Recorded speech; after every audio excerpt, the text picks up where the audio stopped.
6-week follow-up since the surgery. So it's been about a month and a week.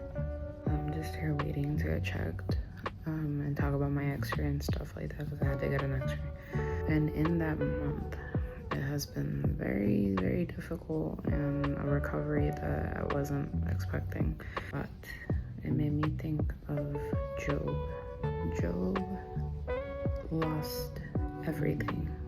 And in the midst of all of that, even though he had doubt, he had questions, like all of us go through, but he still kneeled.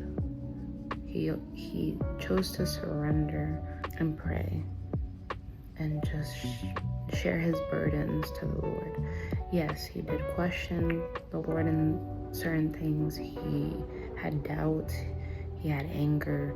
There's many emotions that we all go through when we're dealing with a trial, but at the end of it, he kneeled before God and prayed.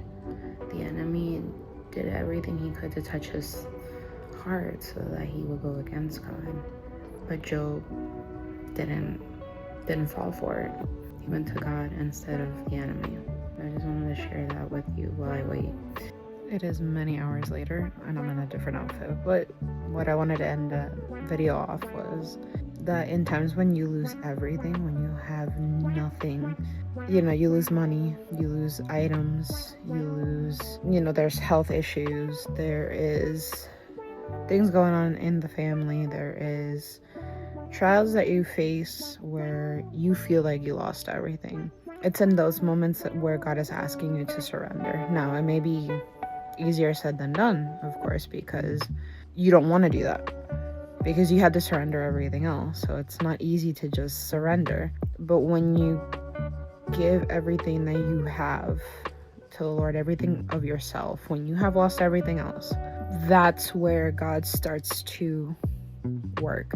Not that he wasn't working before, because he's been cooking, but the moment where you give him the control, you surrender, he starts to enter and resolve everything, work everything out for the good, because he had bigger plans than what you thought. Maybe what you lost was something that was going to hurt you in the end, or what you lost or what you did not get, it wasn't God's timing. It wasn't what God wanted in that precise moment. Also, God uses that to transform you as a person, as a woman or man of God. Because I know for me, I had this desire for God to not only do a physical surgery, but to do a spiritual surgery, open me up and remove everything from me that wasn't in his eyes. It wasn't what he approved. It wasn't that what he wanted for me. Now, am I 100% where God wants me to be per se? No, because God is revealing areas where I have to work on, and I'm feeling them very deeply.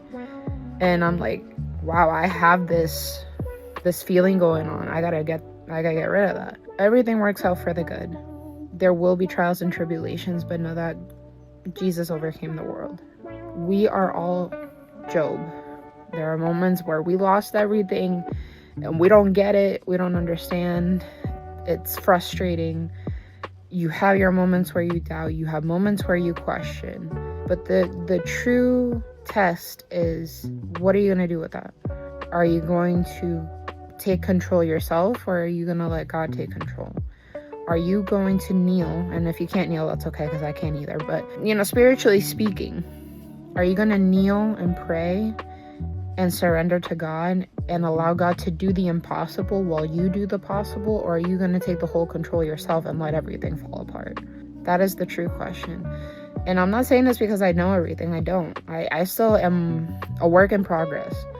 But that is something that during this recovery, and I'm still recovering, I still have a lot to learn. God has been revealing pieces to me that I know will help somebody else. It's not just for me, it's for others that will listen to this, or others that I bump in the street, or bump into at church, or bump into wherever it is I'm going. There's people that are going to need to hear this word. So I encourage you today to just surrender.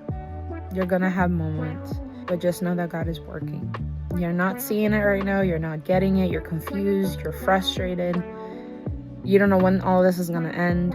You don't know when you're going to get what you've been praying for. You don't know when God will fulfill the promise that he made for you. But it's coming. It's coming. And I say it to encourage myself and encourage you too. And send this to someone that needs that word today. So God bless you. We're in this together. You're not alone. If you need prayer, please reach out. Don't ever feel like you're the only one walking through this. I'm a living testimony that it's hard, but it's not impossible. So take care.